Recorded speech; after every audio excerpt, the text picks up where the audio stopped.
Here's a quick news update. In the DRC, violent protests erupted in Kinshasa. Thousands expressed anger over international inaction regarding conflicts in the country's east. Protesters attacked embassies of Rwanda, Uganda, Kenya, France, Belgium, and the US, accusing some nations of backing the M23 rebel group fighting in Goma. The M23 rebels swiftly took control of Goma's airport. Chaos ensued in Kinshasa with embassy fires and looting. Protesters vandalized buildings and stole property. The situation was marked by lack of aid for the injured. Protesters used symbols like tree branches to show opposition to Rwanda. The Congolese government regretted the violence, urging foreign diplomats to show restraint. French authorities condemned the attacks as unacceptable and ensured their staff's safety. The US asked its citizens to leave the DRC due to escalating violence. The EU also denounced these attacks, stating they violate international law. In Goma, clashes between Congolese forces and M23 left many dead, with bodies in the streets. The M23 group, allegedly backed by Rwanda, has stepped up attacks in the region.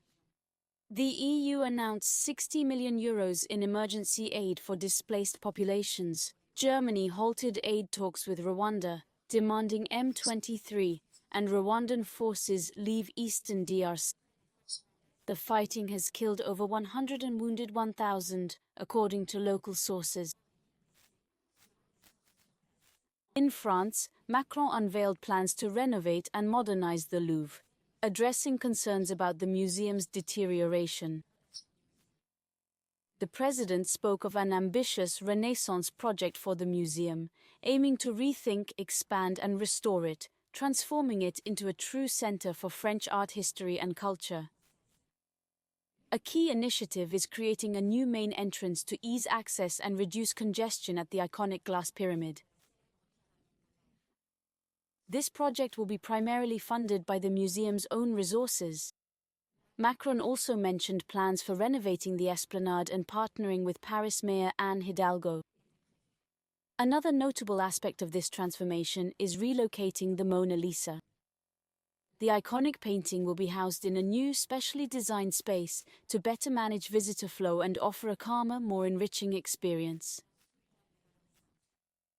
Access to this area will require a specific ticket. The total cost of the renovation project, set to finish by 2031, is estimated between 700 and 800 million euros. After these renovations, the Louvre aims to attract 12 million yearly visitors, up from the current 9 million. Macron proposed higher rates for visitors from Paris and non-EU countries, a measure expected to be implemented starting January 2026. In the US, the White House unveiled First Lady Melania Trump's official portrait on January 27th. This black-and-white portrait by Belgian photographer Regine Mao presents a carefully crafted image of Melania. For her second term, she again called on Mao, after her husband Donald Trump's portrait was unveiled days earlier. In this photo, Melania stands behind a mirrored glass desk, delicately resting her manicured fingers.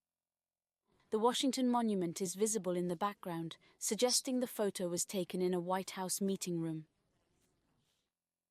She wears a Dolce & Gabbana satin tuxedo with a slightly unbuttoned white shirt and matching belt, an outfit she chose for her 2017 portrait. Compared to her previous portrait, she appears more serious and poised, her posture reflecting a desire to get to work. According to First Lady expert Gwendolyn Dubois-Charles, analysts note that the photo's message seems to break from the traditional First Lady role, often seen as a softening influence on the presidency. Melania's posture, firmly positioned behind a shiny desk, symbolizes a distance she seems to want to maintain with the public. Her gaze is described as mysterious, enigmatic, and inscrutable, much like her own personality.